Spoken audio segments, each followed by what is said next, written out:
Maths Class 7 RS Agarwal. Chapter 5 Parallel and Intersecting Lines. Exercise 5E.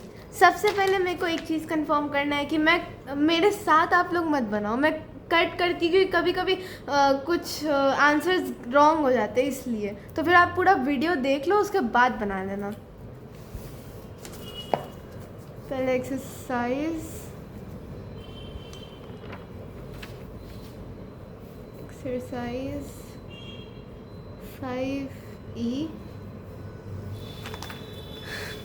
First, assertion reason based questions. Question number 1. Assertion. A teacher draws a line on the blackboard. A student draws a similar line in his notebook kept on the desk. The two lines never meet, but still they are not parallel. यहाँ पे two lines never meet, ये मत सोच लेना कि notebook में उसने two lines मिलाया, वो मीट नहीं कर रहे. जो टीचर ड्रॉ की ब्लैक बोर्ड पे लाइन और वही सिमिलर लाइन उसने अपने नोटबुक में ड्रॉ किया, तो ऑब्वियस सी बात है ना, मैम वहाँ बोर्ड पे की है और ये नोटबुक में किया, तो थोड़ा ये मीट हो जाएगा, लाइक लाइंस मीट कर जाएंगे कहीं भी जाके. इसलिए assertion is true. The two lines never meet, but still they are not parallel. True. Reason. For two lines to be parallel, they must lie on the same plane. Means same plane. Like अगर two lines को parallel होना है तो इनको एक ही page है, अगर page पे कर रहे तो दोनों लाइंस पेज पे होना चाहिए, ब्लैक बोर्ड पे तो ब्लैक बोर्ड पे होना चाहिए, तो ही वो पैरेलल होंगे या इंटरसेक्ट करेंगे. That depends on the plane. So ये भी true. So assertion is true and assertion and reason are true and reason is the correct explanation.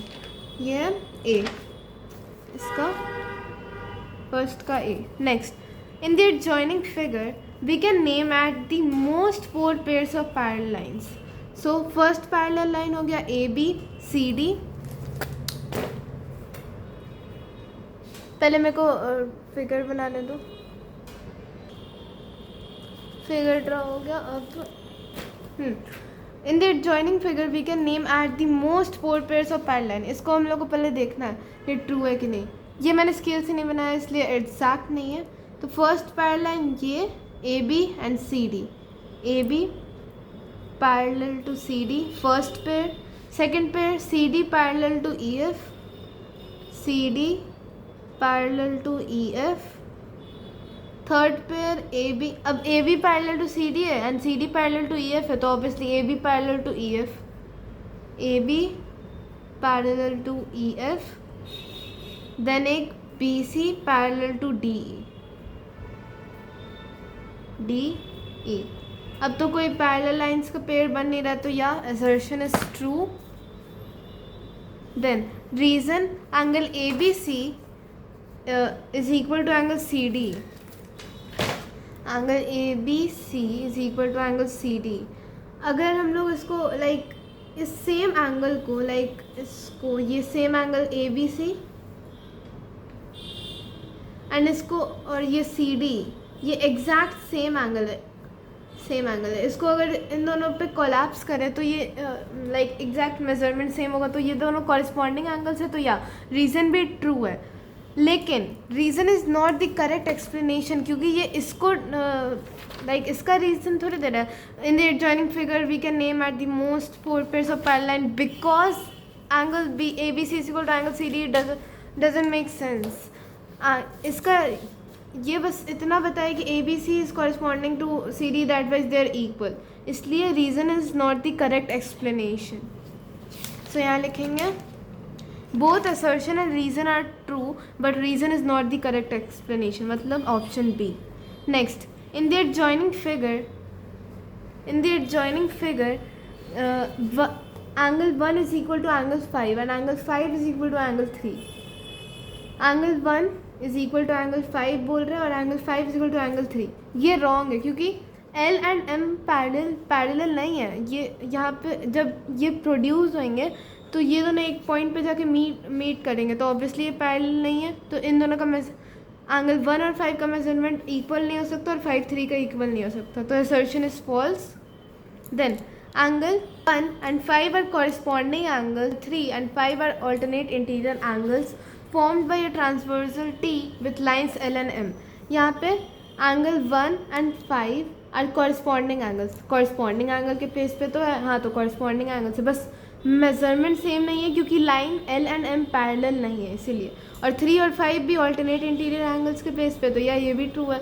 और they are form by transversal T, ये correct है, और with lines L and M. So हाँ, assertion true है. So assertion is false but reason is true. इसका option number D. Next, when a transversal intersects two lines it forms 8 angles with a maximum of 4 distinct angle measures. यहाँ पे हम लोग को कुछ figure तो दिया नहीं है तो मैं यहाँ पे दिखा देती हूँ. when a transversal intersects two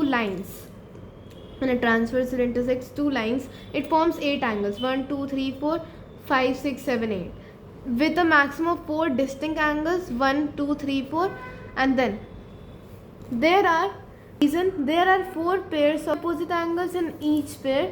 The angles are equal to each other. So यहाँ पे obviously 4 pairs of vertically opposite angles है, 1 2 3 4. The angles are equal to each other. हाँ, angles are equal to each other है क्योंकि यहाँ पे parallel lines का मतलब नहीं बनता है. यहाँ पे तुम अगर नॉर्मली वर्टिकली अपोजिट के लिए तुम मान लो ये एक बना रहे हो, डिग्री 53 डिग्री 44 डिग्री 44 डिग्री, ये दोनों होंगे क्योंकि ये ज़रूरी नहीं है, ये दोनों भी तो इंटरसेक्ट कर रहे हैं ये दोनों लाइन, तो क्या ये दोनों वर्टिकली अपोजिट नहीं होंगे? नहीं, ये तो है वर्टिकली अपोजिट. इसलिए वर्टिकली अपोजिट एंगल्स में मैटर नहीं करता लाइंस का पैरेलल होना.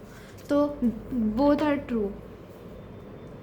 सो it's the correct explanation. Assertion is true and reason is also true, and the reason is the correct explanation of assertion. So option number A. Next, direction question 5 to 9. Examine the following case study carefully and answer the questions that follow. पहले मुझे diagram बनाना दो.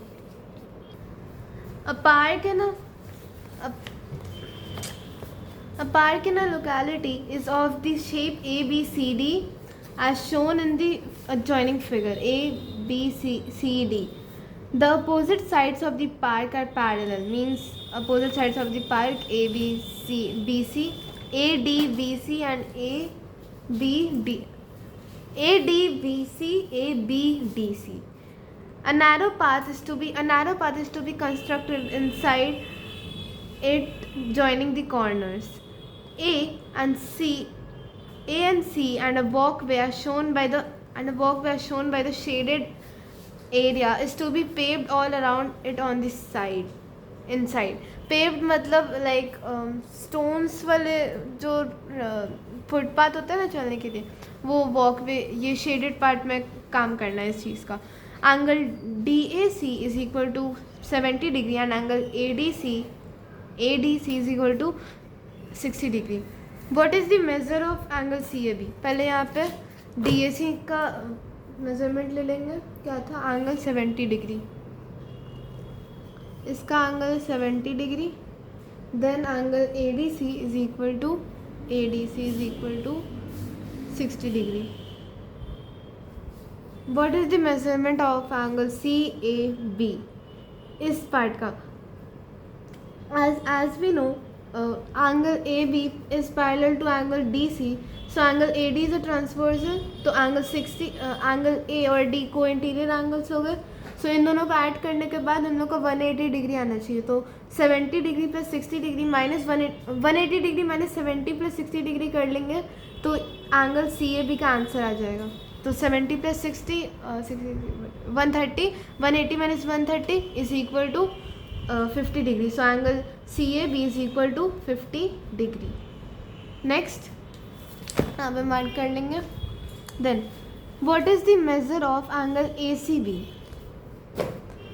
ACB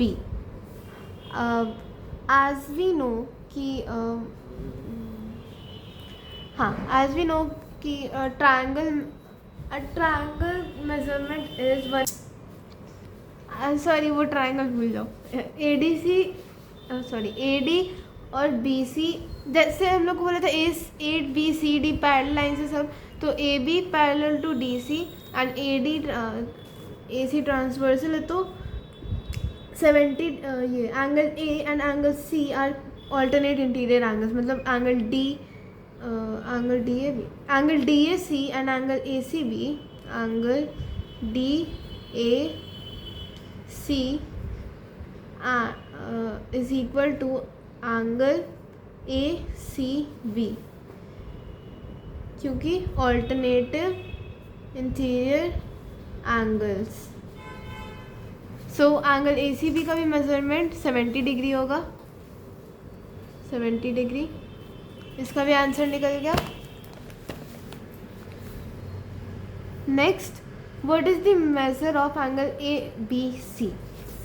angle ABC हम लोग को angle we know कि एक triangle का measurement होता है 180 डिग्री, तो एंगल ABC CAB और ACB को ऐड करेंगे तो 180 डिग्री आना चाहिए। तो angle CAB plus angle ACB plus angle ABC is equal to 180 degree. Then add करेंगे CAB का मेजरमेंट 50 डिग्री प्लस ACB का 70 degree plus angle ABC, 70 plus 50 120 degree plus angle ABC is equal to 180 degree.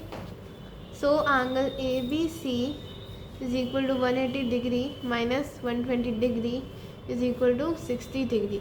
So angle ABC का measurement निकल गया 60 degree. Next, how many pairs of corresponding angles can you see in the above figure? How many pairs of corresponding angles? So यहाँ पे first AD और PS parallel है and then PSR और DC parallel है। तो इस हिसाब ये सब पैरेलल है, तो इस हिसाब से एंगल D और एंगल S कॉरस्पॉन्डिंग एंगल्स हो गए। तो ये एक कॉरस्पॉन्डिंग पेयर मिल गया, इसका नाम हो गया ADC एंगल मतलब लिखने का तो ज़रूरत नहीं क्योंकि ऑब्जेक्टिव्स है ना। तो एक पेयर हो गया D और S। नेक्स्ट पेयर सिमिलर जो मैंने एक्सप्लेन किया उसी के हिसाब से एंगल A और P भी कॉरस्पॉन्डिंग हो गए, सेकंड पेयर। एंगल B और Q भी कॉरस्पॉन्डिंग हो गए, थर्ड पेयर। एंगल C और R भी कॉरस्पॉन्डिंग हो गए, फोर्थ पेयर। तो आंसर फोर्थ पेयर हो गया। फिर से एक बार एक्सप्लेन कर देते हैं। Angle AD parallel to angle SP and angle S and line SR is parallel to line DC. That wise angle D and angle S are corresponding pairs. So there are total 4 pairs. Next question, what is the measure of PSR? PSR means this angle. So D और S corresponding angle है तो इन दोनों का measurement same होगा। Angle ADC का measurement 60 degree था तो angle PSR का भी 60 डिग्री होगा, मतलब angle ADC is equal to angle PSR is equal to 60 degree corresponding angles. इसी के साथ हम लोग का चैप्टर फिनिश हो गया। अब हम लोग नेक्स्ट चैप्टर के साथ मिलेंगे। Please like, subscribe and comment.